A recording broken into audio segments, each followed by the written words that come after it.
So guys, we're at the newest M.C.U. movie, and one that was going to be very interesting from the start. It's Black Panther Wakanda Forever. I say that because of the fact that this was a film being made after Chadwick Boseman passed away, right? And even Ryan Coogler himself admitted that he actually died shortly after he wrote the original script for this, and he had to rewrite the entire thing to not include him, and so it was going to be pretty tragic to watch this, since it was a new comic book movie that was a sequel to a movie that was really successful, and Boseman had become incredibly synonymous with the character, and so in the end, I'm super happy with the end result. As a film that I can imagine must have been very difficult to make sense of passing, I think they did the best thing they could have done with this. I would say, I would say this is this is my favorite MCU project of the year. This is definitely one of the most emotional MCU movies yet. So yeah, like always, let's get into it, and yeah, like always, we'll have no spoilers for the first part, and then we'll get into spoilers afterwards. So what's the story? After the passing of T'Challa, Wakanda is struggling, especially now that other countries are trying to get access to their vibranium. Not only that, but they're now having to deal with a new enemy named Namor, played by Tenoch. So now Fury is trying to step up and take care of things now that things are the way they are. So like I said, this is already one of the most emotional MCU movies, because they sort of use the fact that Boseman died as a piece of emotion for the movie, because the characters in the movie are constantly feeling T'Challa's absence, and it's very emotional because we feel the same way due to the real life event that happened as well. But it doesn't just rely on that. This movie is so phenomenal when it comes to the character development, because the characters are having to go through a lot in this movie. And by a lot, I'm also talking about how this movie is pretty long. I personally didn't mind because I never really noticed how long this movie was, which is a credit to how well paced the movie is, but also just how well the character development is, because we want them to go through tons of development in this. Also, I feel like this movie did right what Eternal did wrong last year. When I saw Eternal, it felt like that movie was trying to make it so that it would be a slow burn so it could build the character. But I don't think it worked because none of the characters were interested there. But this movie knew exactly how to do it and make all the characters interesting, and I never found it boring. The acting is also incredible here. The first Black Panther, I think, is one of the best performed M.C.U. movies, and this is exactly the same. Everyone does a fantastic job, especially Angela Bassett as Ramonda. She's absolutely amazing in the movie, and her performance carries a lot of this movie, especially one scene in particular in the Wakanda throne room. But Letitia Wright is also amazing in this movie. She was one of my favorite aspects of the first movie, and I loved her here, especially since she's the main character here, and it's interesting how she was elevated from a side character in the first movie to the main character in this. And yeah, in some movies and some other shows or anything like that when that happens, it sometimes doesn't work because sometimes that character really was just written to be a side character and not the main focus. But the writing for her here made her a lot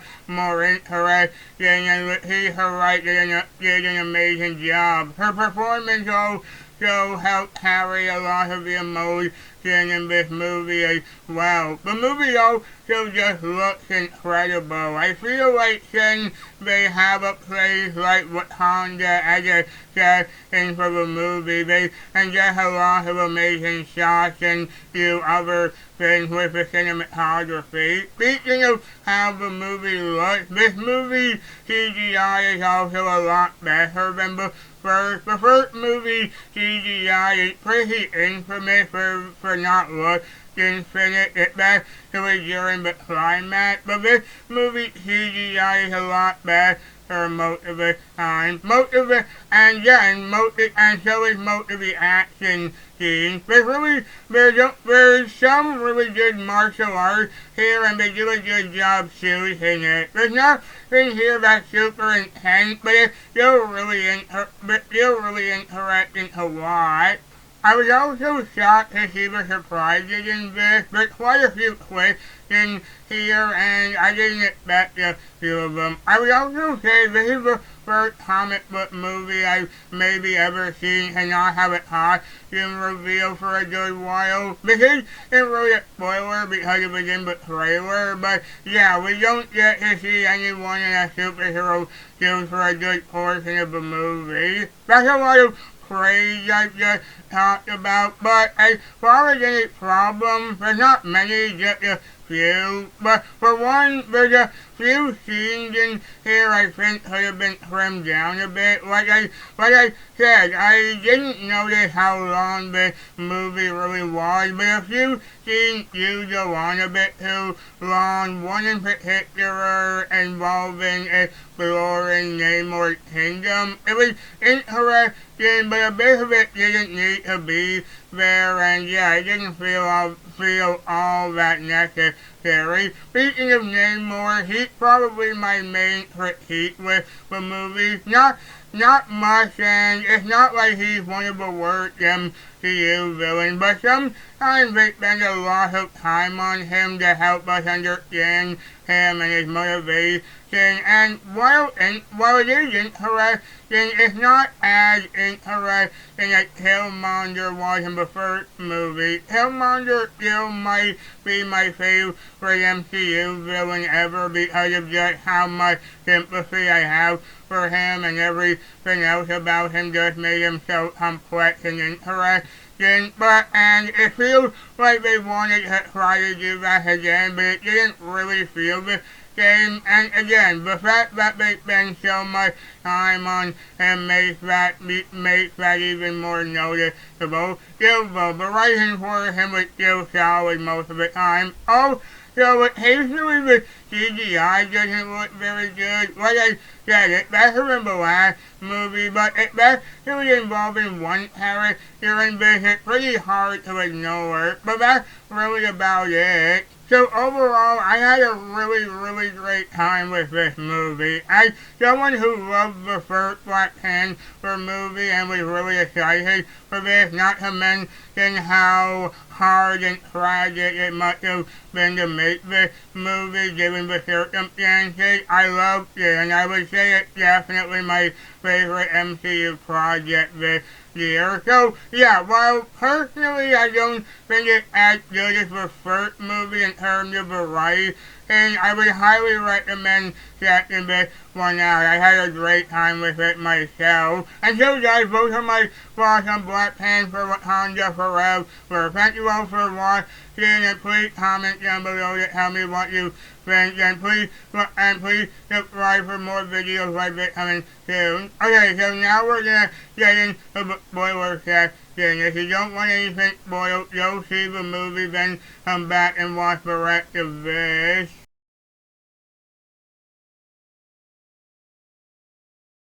Okay, so I was pretty surprised that they just cut right into the movie. Like, we didn't get to see any kind of title come up with a Marvel logo. It just cut immediately into it with Shuri trying to find a cure for T'Challa, and then it just shows that he died. Then there's a funeral for him, and yeah, it was nice to see that. It was nice to see them honor Chadwick in that way and be very respectful. And this is what I meant by the film being one of the most emotional MCU movies, because they constantly think about that. Oh, so before seeing the movie, I was kind of wondering if they would include that Marvel logo at the beginning they made honoring Boseman they made for the version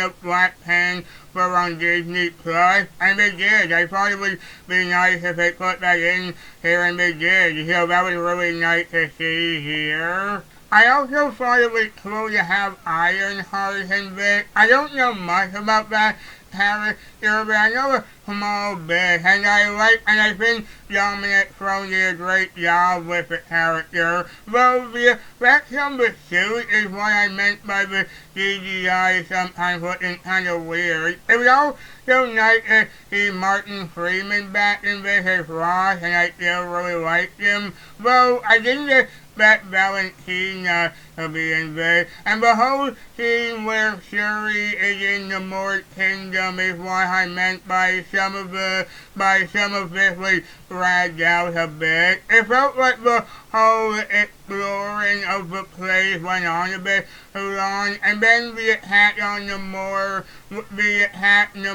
judge on Wakanda looked pretty cool, and this just the first quick dimension. I didn't expect Ramona to die here, and it was pretty surprising, though I guess it kind of parallels when T'Challa died in front of T'Challa, and that's when they both become the Black Panther. Speaking of, the biggest surprise for me is when Shuri is able to recreate the heart-shaped herb and goes to the ancestral plane and see Killmonger there. I didn't expect to see him in this at all, but it was great to see him again, and Michael B. Jordan did a fantastic job with him again. And then seeing Shuri become the new Black Panther was really awesome, and I really liked the final battle. I like how some of it got kind of bruised, like when Shuri had to pull herself free of the spear, and then the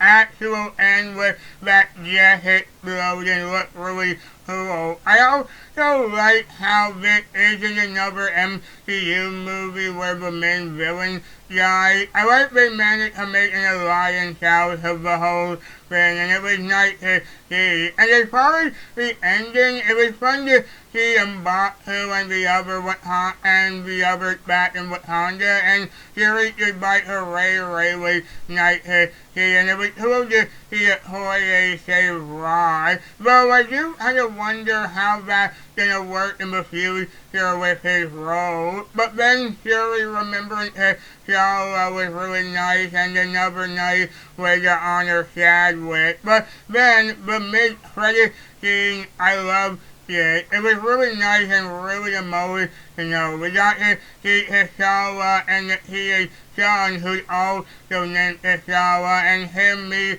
and Shuri was really nice to see and emotional. And when it faded and we saw the text that said dedicated to our friend Chadwick Boseman, my entire audience just applauded. I was pretty surprised there wasn't an end credit scene, mostly because I thought we were gonna get a Doctor Doom piece, but that was still nice. But yeah, even then, not having an end credit scene as well was just another nice way to honor Chadwick as well. So overall, like I said, I was really satisfied seeing this. Again, thank you all. That was my review for Black Panther Wakanda Forever. Thank you all so much for watching. I hope you all liked this video. If you did, then please like this video. Please comment down below to tell me what you think. Please follow me on Twitter at Daniel Maloney, Hey and Disney,